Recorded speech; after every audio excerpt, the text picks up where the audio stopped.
melihat langsung di mana di daerah ini ucapan bahagia itu Tuhan sampaikan. Tadi kita dengar ada 8 sebetulnya ucapan bahagia itu. Dari bahasa Yunaninya makarios. Sebutkan bersama saya. Makarios, bukan makroni ya. Makarios. Artinya blessing, diberkati. Artinya sukacita, joy. Ya, artinya berbahagia. Itu ucapan bahagia. Nah, ucapan bahagia yang Tuhan Yesus sampaikan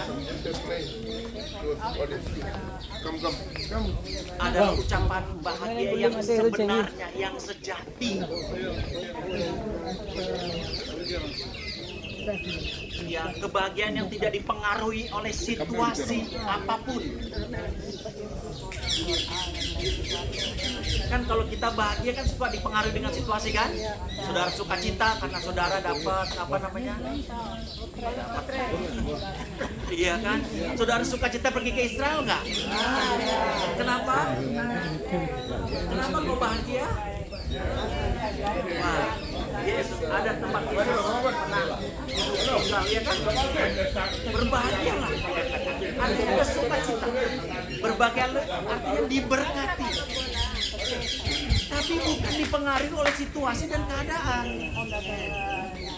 Itulah kebahagiaan yang sebenarnya.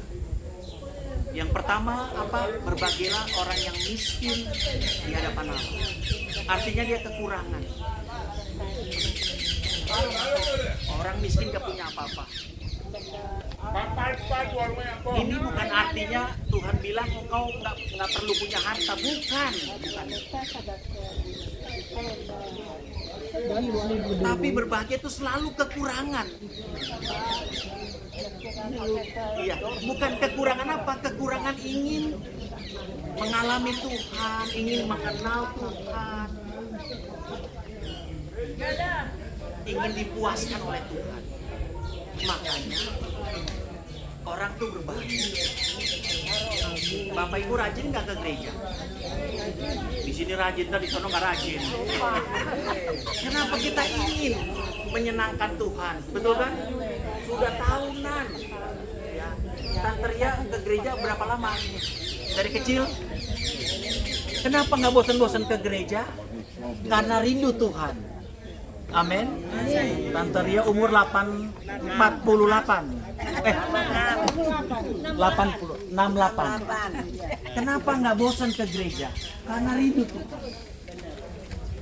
Berbahagialah orang yang berduka cita. Bukan Tuhan senang kita susah. Arti berduka cita itu susah. Hatinya berat. Bukan itu. Tapi dikatakan berbahagialah ya orang yang berduka cita, karena mereka di berduka cita itu apa Bapak Ibu? Kita tuh melakukan kehendak Tuhan itu nggak enak tuh buat daging kita, betul kan? Kita melawan dosa, betul? Melawan apa hal-hal yang tidak Tuhan senang. Hati kita nggak enak. Tapi di situ dikatakan berbahagialah orang yang berduka cita karena mereka akan mendapat penghiburan. Penghiburan dari Tuhan itu adalah penghiburan yang sempurna. Betul kan? Kita seringkali cari hiburan, itu hiburan sementara. Lanjut. Berbahagialah mereka yang yang lemah, lembut, karena mereka akan memiliki bumi. Yang ketiga, hatinya lembut. Bapak Ibu, hati lembut tuh bukan orangnya tuh saya punya kawan orangnya lembut tapi keras. Betul Bapak Ibu. Orangnya lembut, saya pikir lembut, keras. Hati itu bukan dilihat dari yang dari luar. Hati itu keluar dari dalam. Betul kan? Itu terlihat dari kehidupan kita. Dalamnya danau Toba, Galilea. Siapa yang dapat diukur, tapi dalam hati manusia siapa yang tahu? Siapa yang tahu? Diri sendiri dengan Tuhan. Bapak Ibu, ternyata bagaimana kita menaklukkan hati kita terus lembut. Lembut berarti bukan marah-marah. Betul nggak? Tuhan Yesus marah nggak di bait Allah? Iya kan? Lembut itu bukan berarti, Pak, jangan marah-marah. Bukan. Kadang kita perlu marah juga sekali-kali. Tapi jangan marah-marah kebanyakan. Saya banyak marah nggak Bapak Ibu?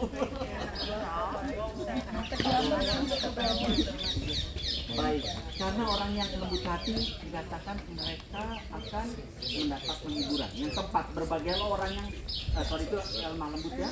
Berbagai orang yang lapar dan haus akan kebenaran. Jadi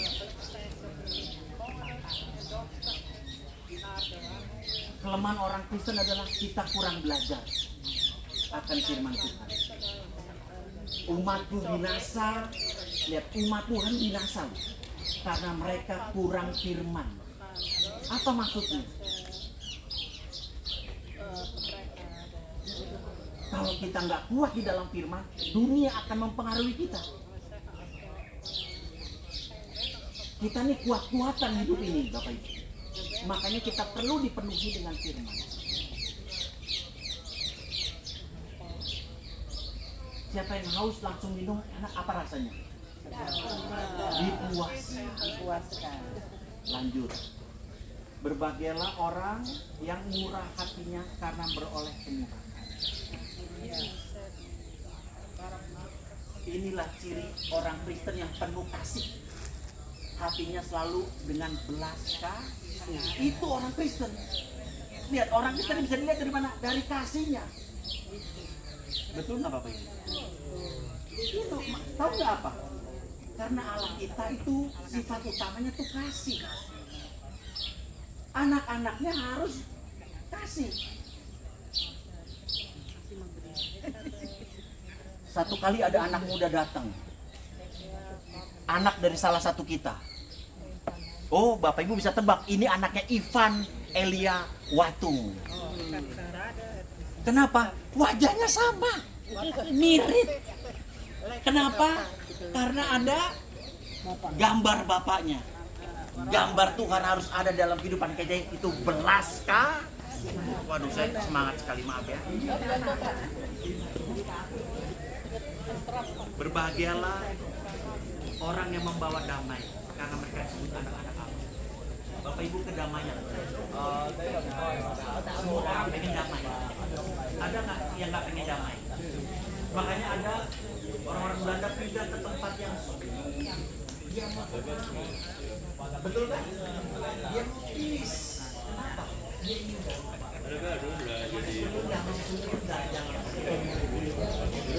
betul nggak?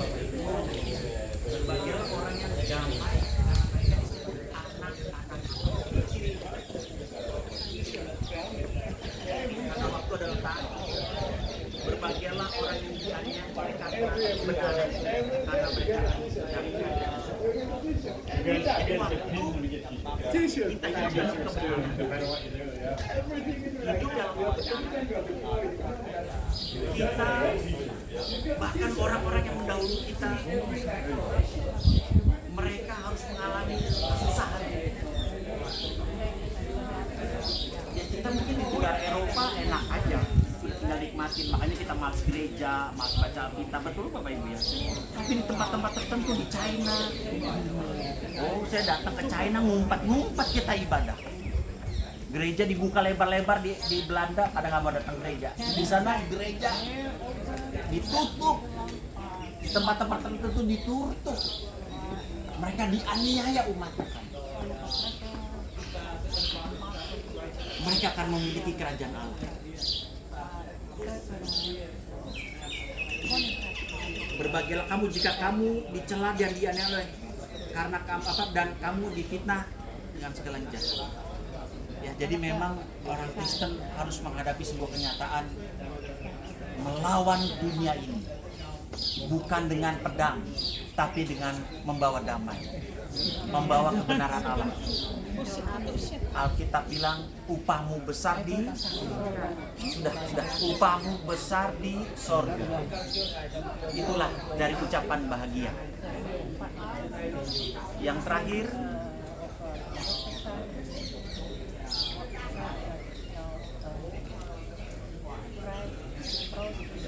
Yang terakhir mungkin orang dunia berkata, apa ini ucapan bahagia? Kok berlawanan dengan sistem dunia?